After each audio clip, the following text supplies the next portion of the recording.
Welcome to Erzberg. Eisenerz, Austria. The Erzberg is what the name says, a mountain consisting of iron ore, being mined for more than 1,000 years. The village Eisenerz is located at the end of the valley where the Erzberg is located. The whole mountain has been removed in a huge open cast mine, and nowadays the original mountaintop is missing. The remains of the mountain look like a huge pyramid with gigantic steps.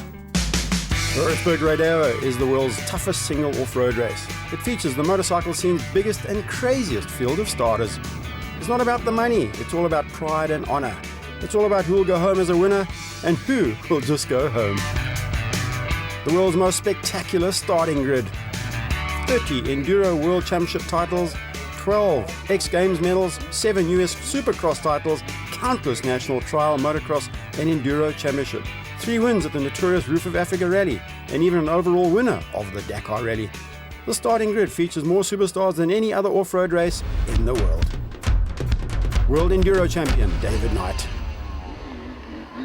He starts off on bike number 1. This is the press day, just to show the world's press what these riders can do on 2 wheels. He is World Enduro Champion, last year's winner of the Hell's Gate, the Red Bull last man standing in Las Vegas Enduro Cross. Travis Pastrana. Well, who hasn't heard of Travis Pastrana? 5 gold medals at the X Games, 4 gold medals at the Gravity Games, and 5 times US Amateur Motocross Champion. Crazy man indeed.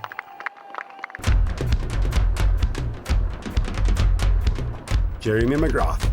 This is his first time at the Erzberg Enduro.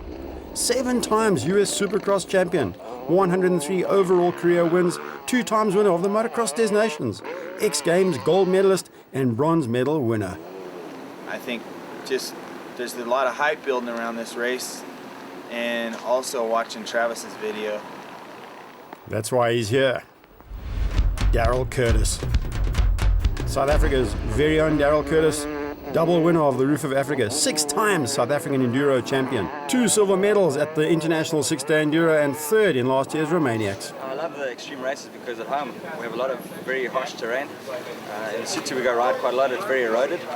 And it's the same here except worse because the sections that they send you on are unrideable, and for me it's a challenge to get through and to try and at least finish the race. I think if you finish this race, you're automatically going to do well. Lawrence Mahoney, 2 times South African Enduro champion, winner of the Roof of Africa last year. Gold medal at the recent leg of the British Enduro Championship, bronze medal at the International 6-Day, and currently leading the South African Enduro and Off-Road Championship. A madman. And a great skill on 2 wheels. The Prologue. 1,300 riders versus the Iron Giant. Up to 12 meters wide and 17.5 kilometers long on a gravel track that's all about riding technique, optimum choice of line, and of course, raw speed.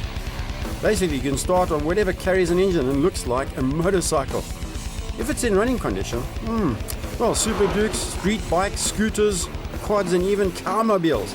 Name it and you'll find it at the start of the Erzberg Rodeo Prologue. Old Honda 750 K0 and scooters, plus Super Enduro motorcycle. Fred Flintstone's even here for the ride. Travis Pastrana, how's he going to go up the side of the mountain today? And Darryl Curtis explains how the Prologue is going to work.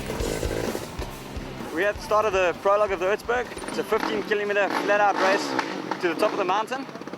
We do 1 run today, we do 1 run tomorrow, and then they take, if your time between, the difference between the 2 runs is more than a minute, then you basically end up with a 30-second penalty to try even your 2 times out. And away goes Darryl, and riders are released at 20-second intervals into the gravel pit, and all that counts from there on is full throttle, and the checkers, which we should be waving to at the Erzberg peak. There are no practice sessions, so most riders have their first look at the track today on Friday, and then try and improve that time tomorrow. We are on board here with Lawrence Mahoney. Op die Prologue is daar's seker so 3 draaie wat jy speedway style flat out om die draai gaan van gister, en vandag is dit net een groot waterpaddel. Travis Pastrana het blykbaar daai paddel geslaan en sy bike net ge-aquaplane en hy is amper van die berg af, sê hy. So hierdie reën het regtig die baan opgeneek. Ek dink vandag toe ons gaan trail ride het, die clubs wat ons gister opgegaan het is slote. Ons kon nie eens meer dieselfde lyn gevat het nie. So So ek dink dit gaan moeilik wees. Baie moeilik nou dat dit reën. How's this top speed on the wide open gravel tracks at over 175 k's per hour. But what really counts is to carry momentum and speed through the many serpentine-like corners on this track. The racetrack actually winds up to a peak of 1,400 meters above sea level. Just about at the finisher with Lawrence Mahoney. Little tumble there, lost probably 4 or 5 seconds on that little section. And there it is, the Red Bull checkers are waiting for Lawrence at the finish. Good time from him, but it does look like Travis Pastrana might just be a few seconds ahead of him. It was good. Yesterday I actually had a little bit of a tip over, but felt like a pretty good run all in all. Just was coming into, I didn't pre-run the course or anything, so I came into a couple a little hot and a couple a little too slow, so it wasn't a great run. Today it felt better, but the water was everywhere and just hydroplaned. First turn, holding it pinned. David Knight was like, yeah, I held it pinned on the twin. I'm like, oh, if you can do it on the twin, no problem. Jumped in, landed in a puddle, slid hydroplaned right off the course, swapping edge of the cliff. I'm like, oh my. So that slowed me up a little bit. I was about 6 seconds slower today, which is bad because I had a lot of money riding on today's events, and I don't know anyone else's time, but I don't think I did it. Darryl and Lawrence are in the KTM factory pits with David Knight and Cyril Dupre.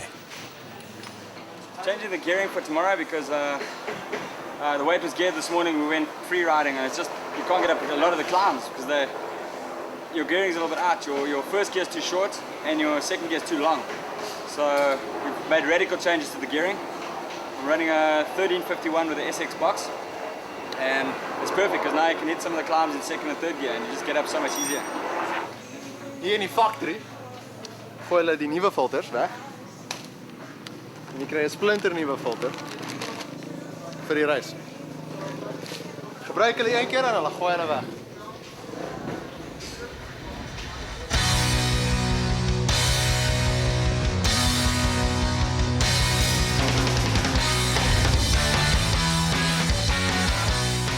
Going to have mass start, 50 riders on the line.